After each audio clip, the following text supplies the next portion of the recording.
You know, we put a lot of trust in our messaging apps, especially the encrypted ones, to keep our chats private. But what if the biggest threat isn't someone reading your messages, but someone stealing your entire digital life? Today, we're going to pull back the curtain on a massive criminal economy that's hiding in plain sight, where your identity is literally for sale. Let's dig into how it all works.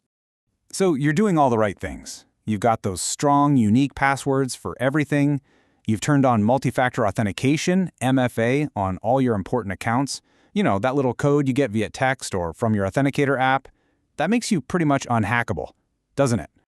Yeah, about that. I'm here to tell you that today's cybercriminals have figured out a really slick way to just stroll right past those defenses. And they do it by exploiting a tiny, tiny piece of data that your web browser uses all the time. The secret ingredient to this entire heist is something called a session cookie. And the metaphor on this slide is just perfect. Think about it this way. Logging in with your password and MFA is like showing your ID to the bouncer at a club. The session cookie, that's the VIP wristband he gives you, so you can pop in and out all night without getting carded again. If a thief can just snatch that wristband off your arm, they don't need your ID. They're already in. So how in the world do they steal this digital wristband? Well, it's not some kind of brute force attack. No, it's a super stealthy operation that kicks off in a way that is, well, deceptively simple. That's really it. One single tiny moment of distraction. Clicking a link in a phishing email that looks totally legit, or maybe downloading what you think is a cool piece of software from a gaming forum. That one click, that's all it takes to open the door. And what walks through that open door? This nasty piece of work, infostealer malware. Now, this isn't like ransomware that loudly announces itself by locking your files. Oh no, its job is much quieter, much sneakier. It's like a digital pickpocket that silently creeps into your web browser and just cleans the place out. It grabs every safe password, all your credit card info, and most importantly, any of those active session cookies it can get its hands on. It is a complete and total shakedown of your browser. And this slide, wow, it really lays out the entire journey of your stolen data. It's not just a hack, it's a full-blown business, a well-oiled supply chain. First, there's the infection, just like we saw. Then, the malware harvests everything it can find.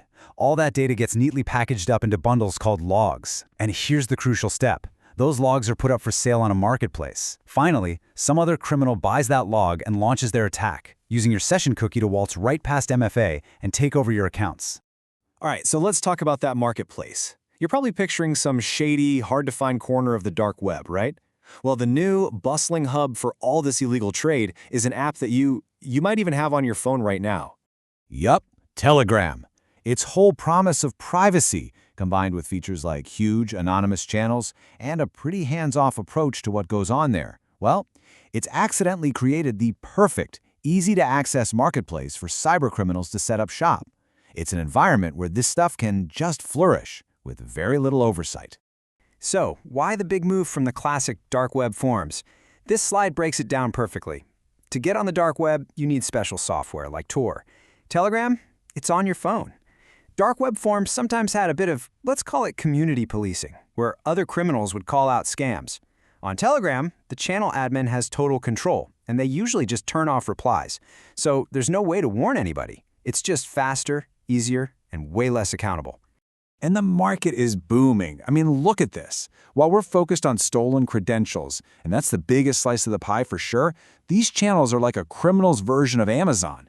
It's a one-stop shop for pirated software, hacking tools, you name it. It is a full-blown criminal ecosystem. And here is the real kicker, the absolutely wild part. Even the criminals in these channels aren't safe from each other.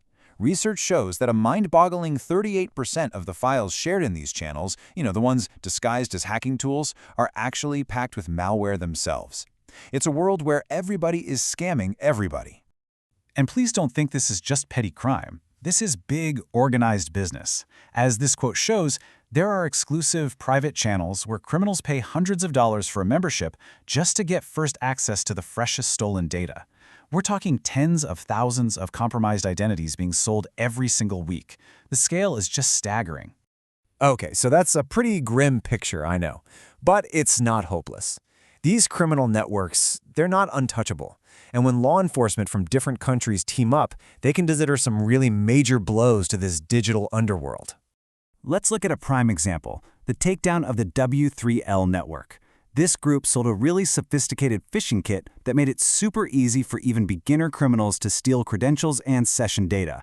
After their public website got shut down, they just shifted their business over to encrypted apps like Telegram, probably thinking they were safe. But investigators were closing in, all thanks to a really unprecedented partnership.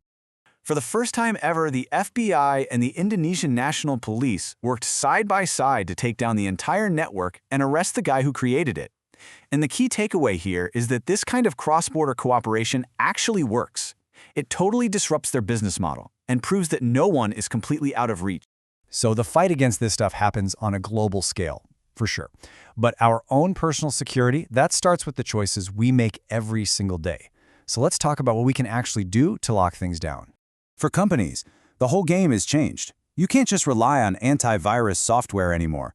It's all about visibility. Security teams need to be looking at browser data to spot weird session activity. They need to watch for ghost logins. That's when someone uses a local account on a laptop to get around all the main company's security. And they need to know the second an employee's credentials pop up for sale online. And for you and me, the steps are actually pretty simple, but they are so powerful. Look, the biggest thing you can do at work is to not sync your personal browser profile with all its saved passwords and cookies onto your company computer. Be super careful about what you download and where you get it from. And if anything ever just feels off, don't wait. Go straight to that service's security settings and hit the Log Out of All Active Sessions button. It's like a magic reset for your security. You know, every time we log in somewhere, we create a little piece of data. And that data goes on a journey across the internet. In a world where a VIP pass to your entire digital life can be bought for a few bucks on a messaging app, maybe the most important question we can ask ourselves is this: do we really have any idea where that journey ends?